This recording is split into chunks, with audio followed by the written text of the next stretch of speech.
Билимдүүлүк көп билгенде эмес, колдоно билгенде. Адольф Дистервет.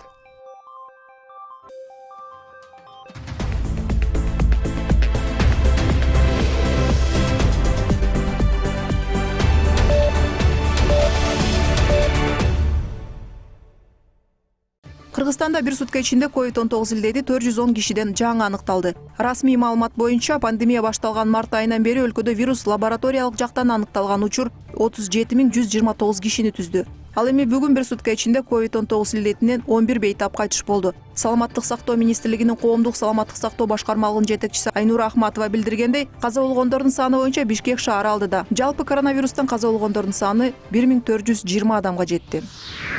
Кыргызстанда март айынан бери коронавирус жуктуруп алган медиктердин 4-өө гана убадалаган 200 000 сом компенсациясын алышты. Бул туурасында Саламаттык сактоо министрлигинин финансы башкармалыгынын башчысы Мухтарбек Баймурзаев билдирди. Анын айтымында ооруну ийлештирип алган 40 медицина кызматкери компенсация сурап арыз жазган. Алардын документтерин карап чыгып, бүгүнкү күндө 4-өөнө гана берилген. Коронавирустан каза болгон 2 медиктин үй бүлөсүнө 1 миллион сомдон кенемте төлөнгөн. Мындан тышкары комиссия дагы башка учурларды карап жатканын айтылат. Өлкөдө COVID-19 менен күрөшүп жүргөн 2829 медицина кызматкерлери оору жуктуруп алганы айтылган. Саламаттык сактоо министрлиги 30-июлга чейин коронавирус дартынан 73 медицина кызматкери каза тапканын билдирген. Анын арасынан 44-ü дарыгер. Түштүк Кореянын өкмөтү Кыргызстанда жана өнүгүп келе жаткан 5 мамлекетте коронавируска каршы күрөшүү үчүн 5 миллион 115 000 доллар каражат бөлөт. Бул тууралуу өлкөнүн стратегия жана финансы министрлигине таянып жергиликтүү KBC телеканалы билдирди. Жардамды алуучулардын катарында Кыргызстан да бар. Каражаттар Түштүк Корея менен Дүйнөлүк банктын биргелешкен фонддору аркылуу бөлүнөт. Кыргызстанда бул каражат өлкөнүн санариптик инфраструктурасын жакшыртууга багытталган билим берүү долбоорун ишке ашырууга багытталат. Бишкекке Кытайдан 78 дана кычкылтек концентратор алынып келинди. 10 литрлик жабдыктар аймактарга бөлүштүрүлөт деп билдирди өкмөттүн басма сөз кызматы. Мамлекеттик бюджеттин эсебинен алынган каражаттар Саламаттык сактоо министрлигине өткөрүлүп берилди. Буга чейин Кытай эл республикасынан ар бири 5 литрден болгон 1500 дана кычкылтек концентратор алып келинген. Мындан тышкары өткөн жумада 10 литрлик 40 дана концентратор жеткирилген. Бул жумада 350 жаңы аппарат алынып келе турганы күтүлүүдө. Жалпысынан Кыргызстан Кытай эл республикасынан 2000 кычкылтек концентраторун сатып алды. Президент Сооронбай Жээнбеков Кыргыз Республикасынын Жогорку Кеңеш тарабынан 2020 жылдын 25 июнунда кабыл алынган маалыматты манипуляциялоо жөнүндө Кыргыз Республикасынын мыйзамына карата каршы пикирге кол койду. Президент мыйзамдын негизги концепциясын ар бир адамдын укуктарын жана эркиндиктерин интернет тармагында таратылган жалган жана анык эмес маалыматтан коргонуунун зарылдыгын колдоп, ошону менен бирге төмөнкү каршы пикирлерди билдирет. Маселени коомдогу маанисин жана андан келип чыгуу ушул чөйрөдөгү укуктук жөнгө салуунун толуктугун камсыз кылуунун зарылдыгын көңүлгө алып, укуктук мамиледеги субъектилерин бул мыйзамды ишке ашыруунун механизмдерин мамлекеттик органдардын өкүлдөрүн тартуу менен кайрадан карап чыгуу сунушталат деп айтылат маалыматта. Бул мыйзамды кароону адам укуктарын жүргүзүлүп жаткан мамлекеттик саясатты, мамлекеттин технологиялык жана туруктуу өнүгүүдөгү мүмкүнчүлүктөрүн эске алуу менен камсыз кылуу керек деп эсептейм. Бул каршы пикирди Кыргыз Республикасынын Жогорку Кеңешинде кароодо аны сунуштоону Кыргыз Республикасынын Маданият, маалымат жана туризм министрлигине жүктөйм деп каршы пикирде белгиленген. Кыргызстанга туруктуу аба каттамдарын жаңыртууга Россия, Туркия, Казакстан жана Бириккен Араб Эмирлиги даяр эмес. Бул тууралуу Жарандык авиация агенттигинин директору Курманбек Акышев билдирди. Республикалык штабтын тапшырмасы менен биз 4 мамлекетке 1 августтан тарта каттамдарды жаңылоо сунушу менен кайрылганбыз. Россия эпидемиологиялык абалга байланыштуу 15 августтан 30 августка чейин каттамдарды жаңылоо маселесин карап чыгууну убадалады. Казакстанда абал биздегидей эле болгондуктан алар макулдугун бере элек. Түркия Кыргызстанга учууга даяр, бирок ал үчүн биз коңшу өлкөлөр менен чек арабызды ачуубуз зарыл, деди Акышев. Анын айтымында август айында дагы чартердик каттамдар аткарыла турса, сентябрь айынан тарта туруктуу каттамдар ишке кирет деген ишеним бар.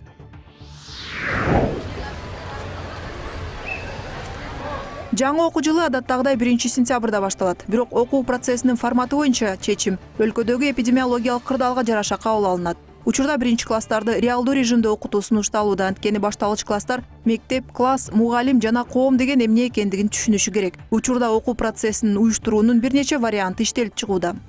Мынакей 1 класстын маселеси болуп атат, эң көйгөйлүү. 1 класс эми алыскы район. Карасак 1 класста 10дон бала, 8ден бала. Кырдаал өтө курч эмес. аякта кадимки эле режимде окуса мүмкүнчүлүк бар. Жеке менчик мектептер болуп атат. Класста 8 бала автобус менен алардын да мүмкүнчүлүгү болуп атат. Бирок Бишкек, Ош шаарларын карасаңар, 1-класста 40 бала мүмкүнчүлүк болсо буларды экиге бөлөбүз. Экиге бөлгөн бул бир сунушта бир варианты. Бөлгөндө мына 2 күн окуп, 2 күн дистанттык окуу чыгып, эң негизги бул баланын коопсуздугу. Саламаттык сактоо жана билим берүү министрлиги жогорку класстарды реалдуу режимде окутуу маселесин карап жатат. Бардыгы кырдаалга жараша болот деп республикалык борбордун адиси билдирди. Ошондой эле алар 1-класстын окуучуларынын ата-энелерине мектептин эрежелери жана санитардык талаптары менен тааныштырууга чакырылгандыгын билдирди. Ата-энелер балдарын ошо психологик жактан ошо даярдоосу керек. Ата-энелери бул антисептик каражаттарды жана ошондой эле жана влажный салфетка мына ошолорду салып берип, аларды кантип колдонуу керек, аларды үйрөтүүлөрү керек. Жана мектепке баргандан кийин эми кандай шарттарда кандай эрежелерди аткаруусу керек. Бул мектепке ар бир мектепке азыр коюлду. Ал арада Маалыматтар мектеби жана Шаардык демилгелер коомдук фонддору изилдөөчүлөр менен биргеликте сурамжылоо жүргүзүп, онлайн тренингдин 2020-жылдын жазында кандайча өткөрүлгөндүгүн иликтеп чыгышты. Мен мектепке кайтып баргым келет аттуу изилдөөсүндө Кыргызстандын бардык аймактарынан 338 мугалим жана 1324 окуучу катышкан. Окуучулардын жана мугалимдердин көйгөйү интернетке жетүү болду. Интернетке жетүү технологиясынын жетишсиздиги жөнүндө мектеп окуучуларынын убактысын жана жумуш убактысын эсептебегенде өз уюлдук телефонун же жумушчу компьютери жок болгон. Изилдөө WhatsApp мессенджери онлайн үйрөнүү учурунда негизги куралга айланганын тастыктады. Көпчүлүк мугалимдер ата-энелердин балдарды колдоодо пассивдүүлүгүн баса белгилешти. Жалпысынан мугалимдер аралыктан окутууну сынга алып, окутуучулар сыяктуу эле мектепке кайтып келүүсүн каалаган. Окуучулар так илимдерди интернетте түшүнүү кыйын экендигин белгилешти. Окуучулардын жарымдан көбү математиканы, 20% геометрияны белгилешти. Сурамжылоо бардык класстардын окуучуларынын англис, орус, кыргыз тилдерин үйрөнүү сабактарын түшүнүүдө кыйынчылыктар жаралганын көрсөттү. Бул көйгөйлөрдү эске алып, изилдөөчүлөр аралыктан билим алуу окуучулардын эмоционалдык абалына кандайча таасир тийгизгенин изилдеди. Көпчүлүк окуучулар коронавирус пандемиясы башталгандан бери тынчсыздануу, кайгы жана ачуулануу сезимдерин баштан өткөрүштү. Окуучулар онлайн сабактарына көп катышпай калган. Сабактарды калтыруу себептери: интернеттин жоктугу, ошондой эле карантин мезгилинде үй жумушу балдардын мойнуна жүктөлгөндүгү. Биздин чыгармачылык топ жүргүзгөн кыскача сурамжылоодо ата-энелер жана окуучулар онлайн режимде билим алууга нааразычылыктарын билдирип, окуунун натыйжасыз экендигин белгилешти. Эми биз үйдөн иштен калып атабыз. Анан балдарга деле эми кээ бири көңүл бурат, кээ бири көңүл бурбайт, ата-эненин окуудан калып кетип атыр балдар. Бардыгы тегиз карабайт да. Анан мектепте мугалим өзү окутса жакшы болмок. Онлайн обученияны мен колдойт элем. Ошо ору балдардын баягы сактыгы үчүнчү. Анан бир четен мектепте окугандагы окуучуларга да, мугалимдерге да оңой болмок да, ата-энелер да кыйналып атпайбы? Менимче онлайн окутуунун өз кемчиликтери көп. Себеби биз сабактарды өз алдынча окушубуз керек. Мугалимдердин ар бир балага түшүндүрүп жеткизгенге мүмкүнчүлүктөрү жок. Учурда мугалимдер жана менеджерлерден турган топ жана эксперттик консультативдик кеңеш иштейт. Алар Кыргызстанда жана башка өлкөлөрдө аралыктан окутуунун тажрыйбаларын анализдейт. Чогулган маалыматтарды талдоонун негизинде балдардын жаш өзгөчөлүктөрүн, бүтүрүүчү класстарын, ошондой эле студенттер менен мугалимдердин коопсуздугун эске алган бир нече варианттар сунушталат. Жолчубек Урайымов Кара Суу районунун тургуну. 10 жашынан бери чарба иштерине аралашкан дыйкандын дарбыз өстүрүүдө 40 жылдан ашык тажрыйбасы бар.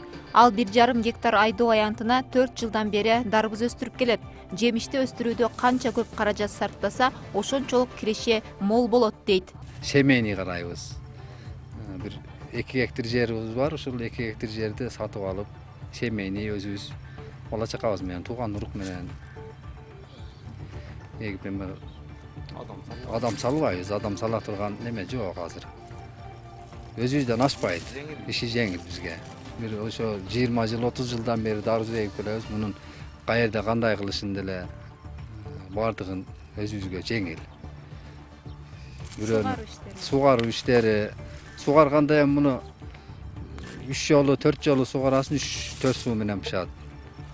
Бир неме кылсаң 3 айда 90 күндө пышат да. Быйыл базарда дарбыздын баасы арзан. Былтыр мына дал ушул дарбызды 180 сомдон 200 сомго чейин алса, быйыл 80 сомдон 100 сомго чейин араң сатып жатышат. Дарбыздын баасынын төмөндөп кеткени Жолчубек дыйкандын кирешесин азайткан. Былтыркы жылы 1 гектар жерге 50 000 сом сарптап, 200-250 000 сомго жакын киреше тапса, быйыл ушул эле жерден 100-150 000дей пайда көргөнүн айтат. Ошентсе да дыйкан кетирген чыгымдарынын акталганына сүйүнүп турат. Адамдар расходуна чыдабай калды акыркында. Селитра кымбат. Селитранын килограммын 22 сом, 23 сом. Химикаттар бар, 1 литри 1000 сом, 1,5 сом. Ошон үчүн ошолорду алып расход кылып келгенде көпчүлүгүн актабай калды да быйылкы жылы. Былтыркы жылы Кудайга шүгүр болгон, эми не дейм, тынчылык болсун, бул актабай калса 1 жыл болот, 1 жыл болбойт. Дыйканчылык, ошон үчүн айтат, дыйканчылык деп. Болуп калса чылыкчылык, болбой калса курукчулук. Ал эми дарбызды талаадан дүңүнөн алып барып базарга сатуучулар быйыл баанын төмөндөшүн дарбыздын көптүгү менен байланыштырышат. Бир жагынан быйылкы аба ырайы дарбыздын жакшы өсүүсүнө ыңгайсыз болду дешет. Кетирген чыгымдар акталбай калуудан корккон дыйкандар түшүмдү убагында сатып калууга шашылышкан. Башында арзан болду. Деме ошо палактарга касал түшүп, ошодон кичине баары үзүп сатып алайын деп арзан болуп калды. Эми кымбаттап атат азыр. Тарыз азайып калды. Кара суу бар жак түгөнүмө 30 адырам азайып калды азыр. Дыйкандардын айтымында былтыркы жылга салыштырмалуу быйыл карантинге байланыштуу айыл чарба өсүмдүктөрүн өстүргөндөр көбөйгөн. Ош облусунун Кара Суу районунда эле былтыр дарбыз өстүрүү 30% болсо, быйыл 70%га көп өстүрүлгөн. Нурзада Мырзаматова, Шахрух Иминжанов, Ош Бирим жаңылыктары.